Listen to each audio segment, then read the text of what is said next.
In the name of Allah, the most beneficent, the most merciful. My dear students, our today's next topic is compounds. As you know, we have already done about chemistry, importance of chemistry, branches of chemistry, elements, and today we will do about next topic, that is compounds. Let me show you. This one is our topic of compounds. As you know, I am very careful about your presentation. I always teach you with the presentation. So come to the point with the relevant book so that you have an idea how you have to attempt the paper with complete understanding.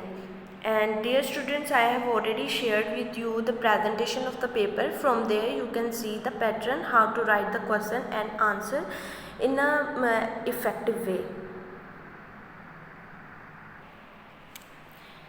Here our possible question from this topic is define compounds. हमारे पास जो question possible आ सकता है that is this one, define compounds, give examples. Compound क्या है?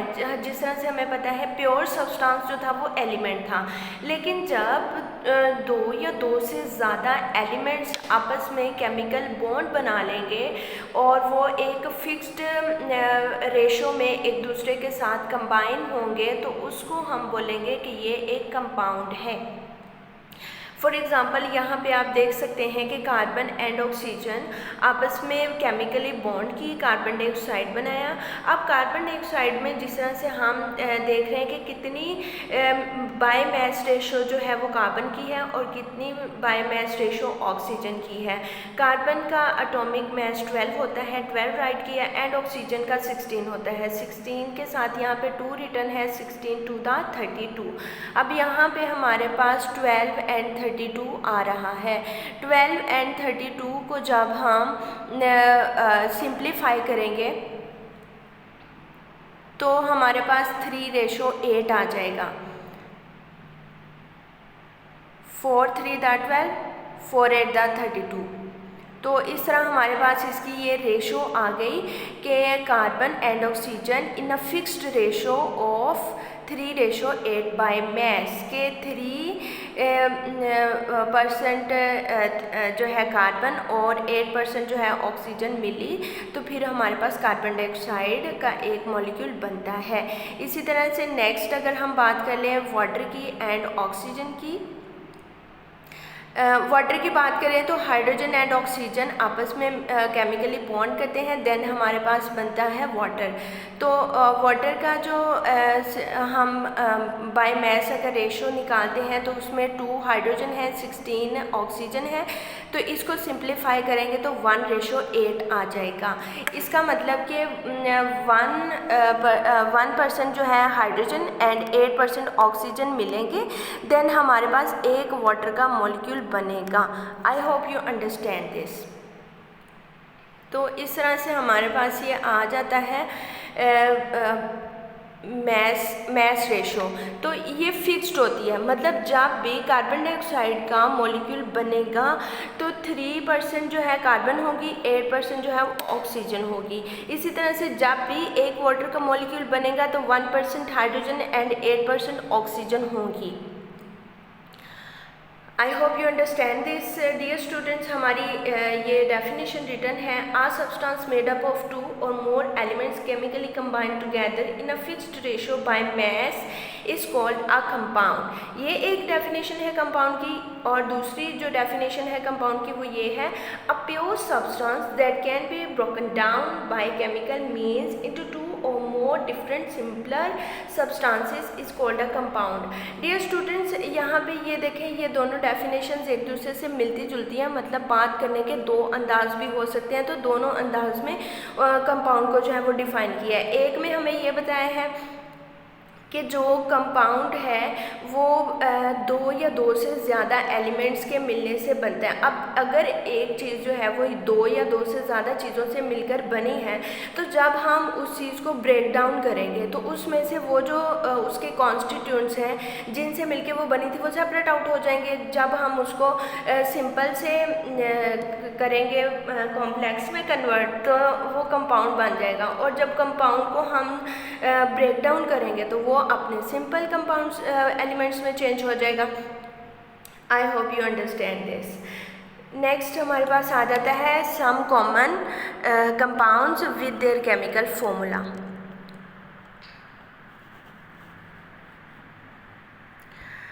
यहाँ पे हमारे पास कुछ कंपाउंड्स हैं। सोडियम क्लोराइड, इसका फॉर्मूला NaCl, इसको हम कॉमन साल्ट भी बोलते हैं। Copper sulphate CuSO4, ferrous sulphate FeSO4, chromium sulphate Cr2SO4 sodium hydroxide NaOH, caustic soda भी हम इसको बोलते हैं। Sodium carbonate Na2CO3 dot 10 water, washing soda, हम इसको वॉशिंग सोडा भी बोलते हैं। डियर स्टूडेंट्स, ये जो washing soda, caustic soda, common salt, ये हमारे कॉमन नेम है, लेकिन जो हमारे IUPAC के नेम है that is sodium chloride, sodium hydroxide and sodium carbonate. इसी तरह से water formula H2O, ammonia NH3, silicon dioxide SiO2, इसको हम सिलिका भी बोलते हैं एंड सैंड भी बोलते हैं। जो हमारी रेत होती है ना, उसका फॉर्मूला SiO2 होता है। सल्फ्यूरिक एसिड H2SO4, शुगर, इसको हम सुक्रोज भी बोलते हैं, C12H22O11, मीथेन CH4। नेक्स्ट हमारे पास आ जाती है क्लासिफिकेशन ऑफ कंपाउंड्स। क्लासिफिकेशन जो है हमें पता है हम किसी भी करैक्टर की बेस पे करते हैं ताकि हम उसको एक अप्रोप्रिएट पैटर्न में डिफाइन कर सकें। Compounds can be classified as ionic compounds, covalent compounds. Ionic compound जिससे हमें पता है आयनिक बॉन्ड्स होते हैं एंड कोवेलेंट बॉन्ड्स होते हैं, वो वाले एलिमेंट्स जो आयनिक बॉन्ड के थ्रू आपस में बॉन्ड बनाएंगे और वो ज्वाइन करेंगे तो वो कौन से कंपाउंड्स बनाएंगे, आयनिक कंपाउंड्स बनाएंगे। और जो कोवेलेंटली बॉन्डेड एलिमेंट्स होंगे उनका कंपाउंड जो होगा वो कोवेलेंट कंपाउंड होगा। Ionic compound, compounds that contain oppositely charged ions. Oppositely charged ions कौन से होंगे, positive and negative, held together, आपस में मिलेंगे by ionic compound, ionic compound के through, are called ionic compounds. मतलब जो आयनिक बॉन्डिंग के थ्रू आपस में मिलके एक कंपाउंड बनाएंगे उसको हम बोलेंगे आयनिक कंपाउंड। अब यहाँ पे जो है हमें पता है आयनिक कंपाउंड किस तरह से बनता है, जो ट्रांसफ़र ऑफ इलेक्ट्रॉन करते हैं। मतलब जब कोई भी एलिमेंट है उसके आउटर मोस्ट शेल का जो इलेक्ट्रॉन है वो एक एलिमेंट से दूसरे एलिमेंट में ट्रांसफ़र हो जाएगा और ख़ुद वो पॉजिटिवली चार्ज हो जाएगा और जो रिसीव करेगा वो नेगेटिवली चार्ज हो जाएगा, तो हम इसको बोलेंगे आयनिक बॉन्ड। और इस तरह की बॉन्डिंग से जो कंपाउंड बनेगा उसको हम बोलेंगे आयनिक कंपाउंड।